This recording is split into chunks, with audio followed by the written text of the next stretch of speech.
Dan, we have heard so much about Russian interference. It now begins to look like that the real interference may have come from our own government agencies.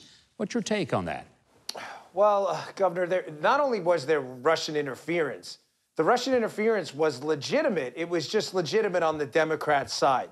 We now know from the House investigation that Christopher Steele and some of the other surrogates working for Fusion GPS got some of this fake information about Donald Trump, wait for it, from Russia and Russian-connected intelligence sources. So let's be clear on this. The Russian collusion is real, but it's real on the Democrat side. Now, the problem with this entire Mueller probe is I believe at this point it's become a smokescreen to really hide what happened in Spygate. There is no Russian collusion on the Trump side. It's a myth. It's a fairy tale. But you were in law enforcement for a long time. How shocked are you that agencies at the highest level, Department of Justice, FBI, were involved in what appears to be a direct attempt not only to influence the election, but after the election to cover their tracks? I tell you this with a pure heart.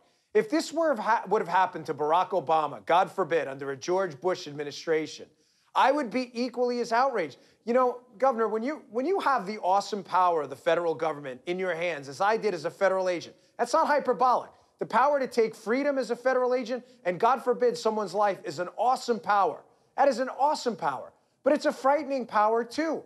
I became a libertarian-leaning conservative after my time in law enforcement because I fear what the government can do to people. The fact that liberals aren't speaking out against this is outrageous. This was an obvious a breach of protocol, a breach of the law with the leaking, and a breach of everything the constitutional republic stands for at this point. There should have been some attempt, it would appear, to have told then-candidate Donald Trump that there might be people in his campaign who had been having conversations with Russian agents, with people who were nefarious in their dealings.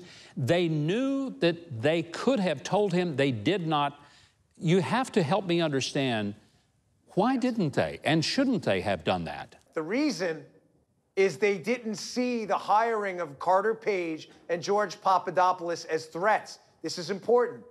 They saw that hiring as opportunities, as an opportunity to pry into the Trump campaign, to spy on them, and to use the information gained for both tactical political advantage for the Clintons and as a way to go after Donald Trump later in the event they lost the election. And you bring up a great point, right? Why not just approach the Trump campaign if you were suspicious about Carter Page and say, hey, listen, we're really worried about Russian influence in the election, and this guy you have in your campaign could be a potential Russian spy.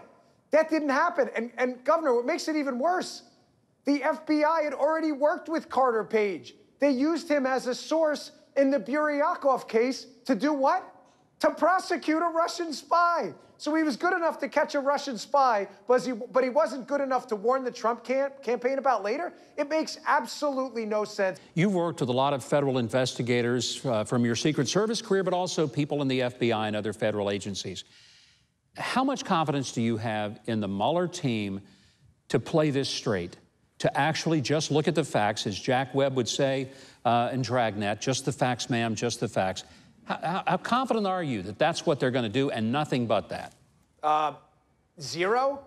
Less than zero? Is there, you know, what is it? The very concept of zero was difficult to understand for some of our early. I have none. And I'll tell you why. Because I don't just throw these things out there. Governor, don't you think it's awfully odd that two of the lead investigators in the Mueller case, right? Jeannie Rhee and Aaron Zebley, both represented people at the Clinton Foundation and the Clinton orbit. One of them represented someone knee-deep in the email scandal. Those are two of Mueller's lead investigators. Let me throw something else out at you, too.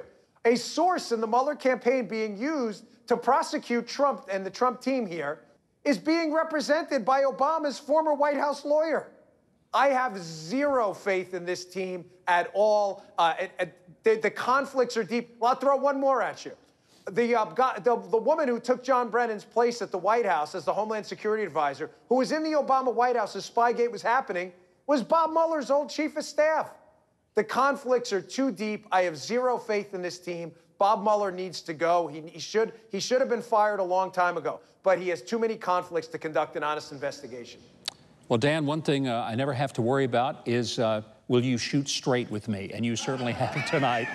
It's why I love to visit with you. Never been an issue. Thank you so much. Great to have you here. Always a pleasure to chat with you. Thanks for being with us.